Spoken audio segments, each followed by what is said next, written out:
Welcome to today's session.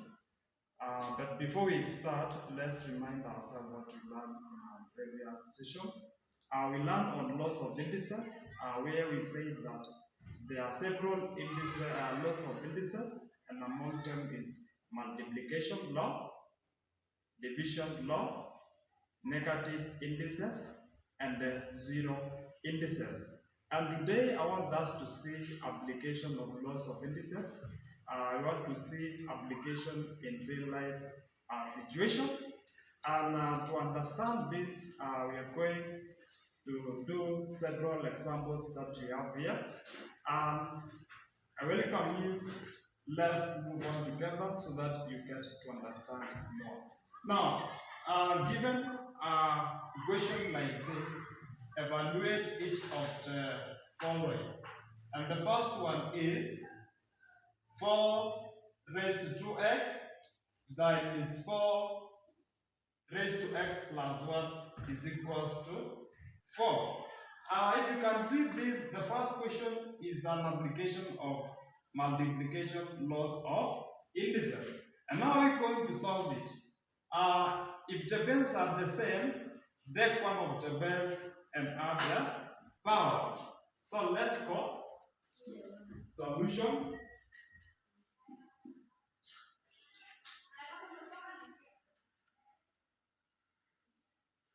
Four raised to 2x, that is 4 raised to x plus 1 is equals to 4.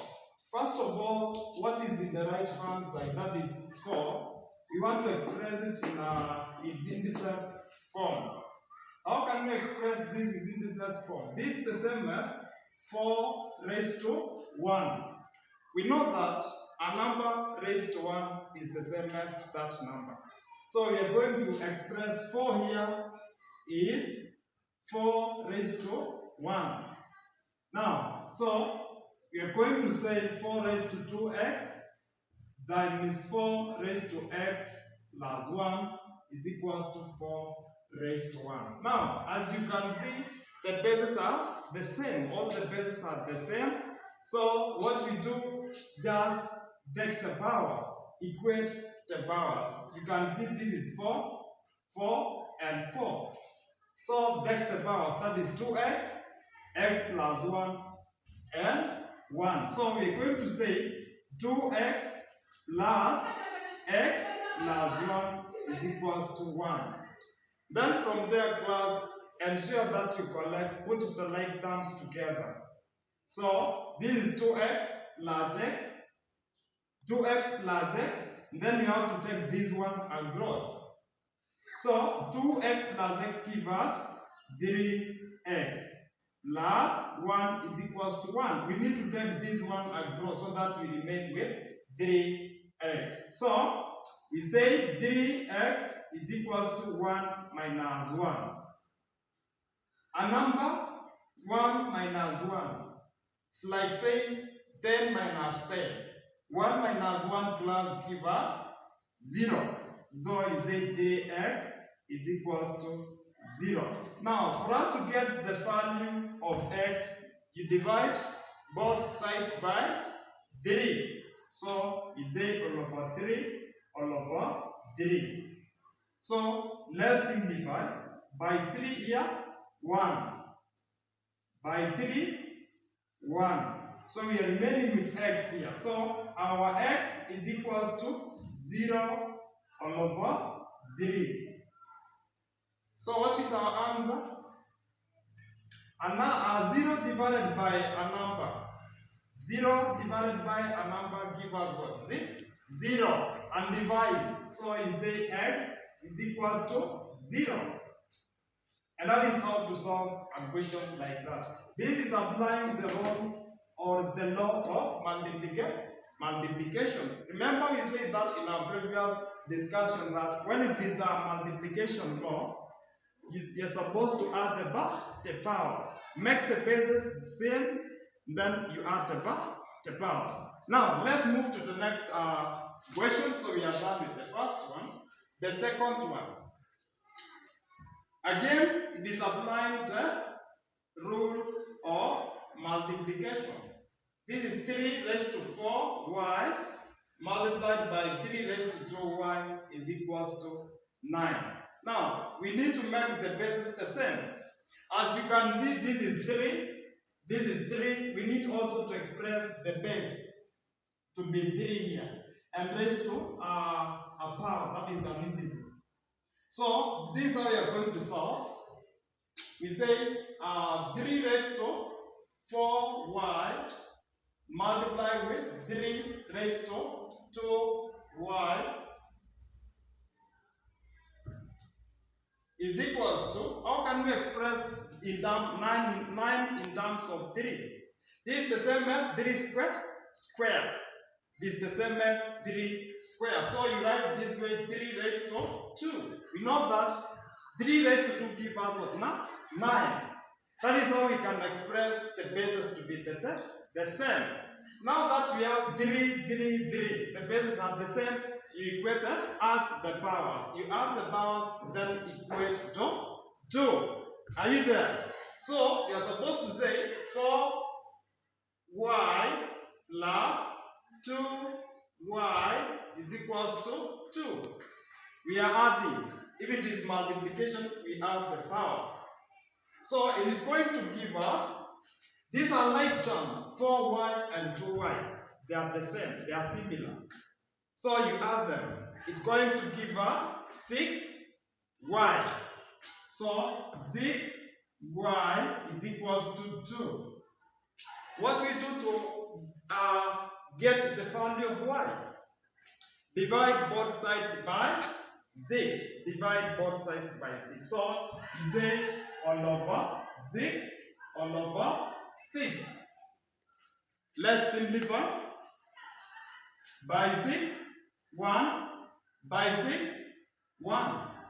So we remain here with y is equals to, this one you can check that divisible by 2. So by 2 there we get 1. By 2 here we get 3. So our answer will be 1 all over 3. The same as that. As simple as that. As simple as that. It's just very simple. Ensure always, before you start calculation, ensure that the bases are the same. The bases are the same. Don't forget to add the powers because it is applying the rule of multiplication law. So that is how to solve it. That is how to solve that. Let's proceed to question C. Let's proceed to question C.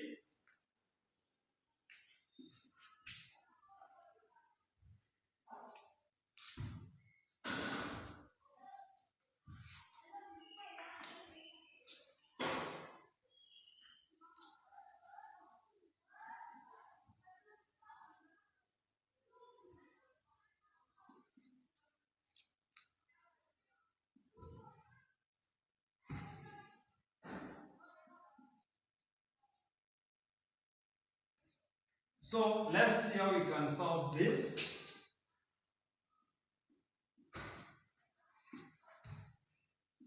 Now this is y all over. Y all over is the same as division. Y all over y raised to 5 times y raised to 6. So first of all, class, I want us to do this to solve the numerator, the denominator. Sorry. Let's solve first of all denominator. Here we have been given y raised to 5 multiplied with 5 raised to 6. How can we solve that? Because it is multiplication, just take one of the base. So this is the same as y raised to. We say that when it is multiplication, we add the powers. We add the powers. So 5 plus 6, it is 11. So it is the same as y raised to 11. Now we have y raised to 11. Let's replace here. So what we have is the same as y raised to m all over y raised to 11 is equals to y squared. Now, this is division class. This division. We can as well express this way. We can say y raised to m because it is division. When we say all over, it means it is division. So you can say y divided by y raised to 11 is equals to y raised to 2. That is how you can express it. Now, from there class, this is division. So we are going to apply division law. We're going to apply division law. So this is y raised to m divided by y raised to 11. When it is division, you minus the powers.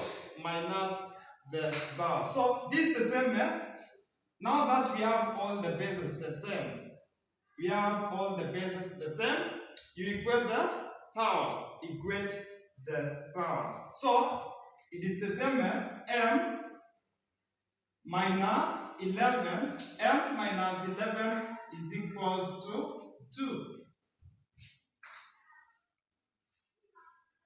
M minus 11 is equals to 2. Now we want to get there to remain here with m. So what do we do? Just take 11, negative 11 across the equal sign. Remember that when taking a value across an equal sign, it changes the sign. If it is positive, it changes to negative. If it is negative, it changes to positive. So this one is the same as m is equals to 2 plus 11. Remember here it is negative. On crossing the equal sign, it changes to positive. So m is equals to 13. That is how to solve that.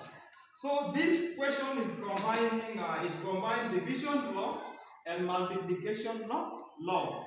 So it is good to first of all simplify what you have in the denominator.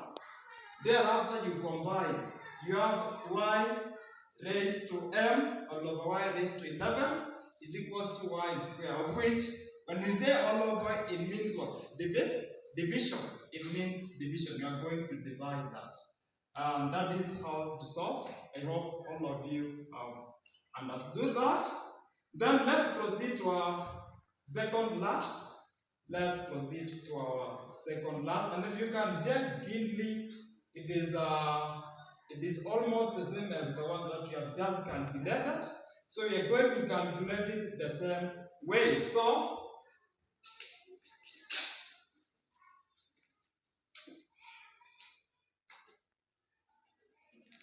it is 3 raised to 2 times 3 raised to y all over 3 raised to 4 is equals to 1. Now, before we proceed class, as you can check, this one is applying what we call the zero indices. Remember, when we write a number, let's say 5 raised to 0. 5 raised to 0, it gives us 1. A number raised to 0, it results to 1. So first of all, which number, such that when we raise to 0, it gives us 1 on this side? It is what class? It is 3. Because we are trying to make the bases the same. As you can see, this is 3 raised to 2, 3 raised to y, 3 raised to 4. So this height again must be 3 raised to something. It must be 3 raised to something. And you know that for us to get 1, we say 3 raised to 0. So that we get 1. Now, before we continue, let's simplify this. First of all, this is 3 times 3 raised to 2 times 3 raised to y. So the bases are the same. So we add the powers. Just take one of the base, then add the powers. So for this, we're going to have it this way. 3 raised to 2 plus y. We are adding the powers. And then all over 3 raised to 4 is equals to 3 raised to 0. Now, I want us to take this up here. I want us to take it up there because it is all over. It means it is division. It means it is division. So, we are going to say 3 raised to 2 plus y equals divided by Let's take this up.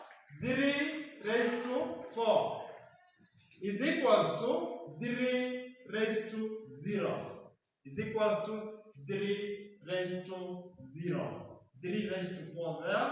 Now the bases are the same. We have here 3, 3, 3. So what you do at that particular point, you equate the powers. Equate the powers. So we have there 2 plus y. Now this is division. If it is division, remember we say that with this division subtract the power. So it is going to be minus 4 is equals to 0. Now from there, class, let's simplify first of all. This is 2 plus y minus 4. 2 minus 4. 2 minus 4. It's like someone owe you 4 shillings and you have 2 shillings. After paying the debt, you still have to pay 2 shillings more. So this is the same as y minus 2 is equals to 0. Now remember we are after y. We are after the value of y. So you say y is equals to, let's take negative 2 across.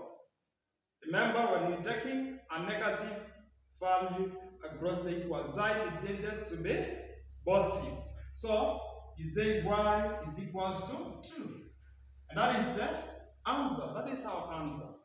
That is our answer. So when solving questions on laws of indices, ensure that you apply all the laws that we have.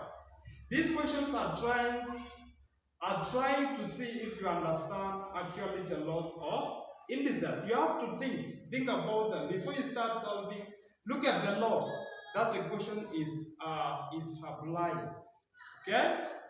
Yes, if you can do that, then you will have no challenge when it comes to laws of indices. Now, our last question. Let's solve our last question.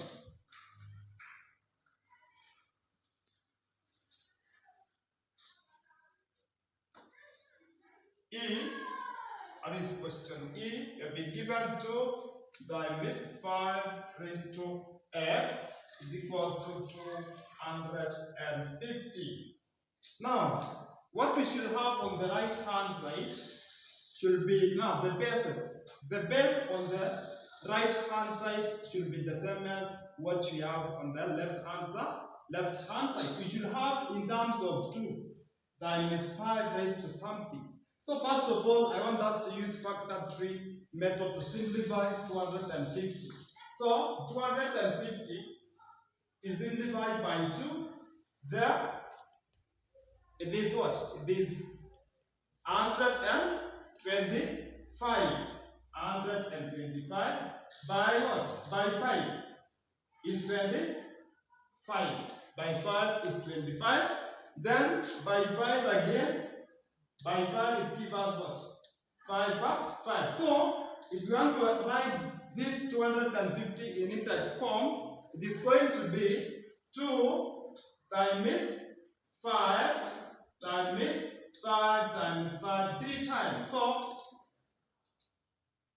let's write it in power form. So it is going to be 2 raised to 1 to give us the same value. So it is 2 times 5 raised to 3. Now we have expressed what we have, that is 250 in what? Index form. Now let's rewrite it again. So it is going to be 2 times 5 raised to x is equals to 2 times 5 raised to 3. 5 raised to 3. Now, let me tell you the secret here.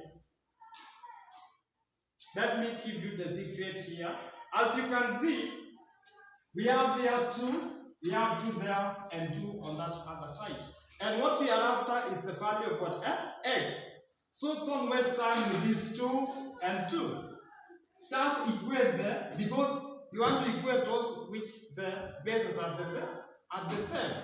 So just take this, take 5 raised to x and 5 raised to 3. Because these 2 and 2 they are the same. Just take 5 raised to x is equals to 5 raised to 3. Now we are equating the powers. So it means our x is the same as 3. Just like that. Just like that. So for now, we are going to stop there, and I hope you have learned. I hope you have seen and you have understood how we apply the laws of indices. Now, this is one of the easiest topics. You only need to understand the laws. The application will be the easiest part. You just apply, you study the question very well, keenly, so that you apply the right law. I hope you have understood now how you can apply this. And this is a booster area in mathematics. So long as you understand the laws, then you are good to go. So for now, we're stopping there. Thank you so much. Thank you so much for your time. Thank you for watching. Thank you for learning with me. Thank you so much. In our next discussion, we'll move to algebra. Bye-bye.